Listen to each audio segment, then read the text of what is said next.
નમસ્કાર, હું સરકારના એક સારા એવા પ્રયાસ વિશ્વ આત્મહત્યા નિવારણ દિવસ દરમિયાન આપના સામે હું પ્રસ્તુત થયો છું. આ વિશે મારા ઉપર પણ આ વીતી ગયેલું છે. મારા બાળકે જે આત્મહત્યા કરી એ બાબતે બે શબ્દો કહેવા માંગુ છું. મારા બાળકના હોબી પ્રમાણે, એના શોખ પ્રમાણે, એના મનપસંદ વિષયમાં હોટેલ મેનેજમેન્ટમાં એડમિશન એને અપાવેલું હતું અને અમે એ દરમિયાન જાત્રા જવા માટે નીકળ્યા હતા. આગળ જતા અમને સવારે મેસેજ મળ્યો કે બાળકે રાત્રે હુક સાથે દુપટ્ટો બાંધીને આત્મહત્યા કરી લીધી છે.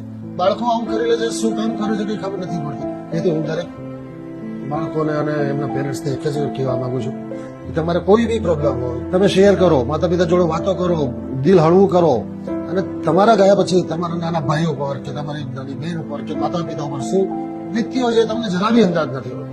આજે મારો બાબો 21 વર્ષનો એ સુસાઇડ કરી દીધું એક પ્રેમ ખાતર. તમે વાલીને કરો વાત તો વાલી તમારા આગળ સોલ્યુશન લાવી શકે. આજે હું જીવી રહી છું, મારું મન જાણે છે. અત્યારે મને રસોઈ કરવી હોય તો મને બહુ કાઠું પડી રહ્યું છે. કેમ? છોકરા યાદ આવે છે. સુસાઇડનો મતલબ કે મારી લાઈફ જેવી છે, મારી લાઈફમાં જે સિચ્યુએશન જેવી છે એવી મારે નથી જોઈતી. એનો મતલબ એવો નથી કે હું મરી જ જાઉં. એનો મતલબ એવો પણ થઈ શકે ને કે જેવી લાઈફ ચાલી રહી છે એમાં હું ચેન્જીસ લાવું. હું જગ્યા ચેન્જ કરું, ઓફિસ ચેન્જ કરું, સિટી ચેન્જ કરું, ઘણું બધું હું ચેન્જ કરી શકું છું જેના લીધે જેવી લાઈફ છે એવી ના રહે અને બદલાઈ જાય. સુસાઇડના વિચાર જ્યારે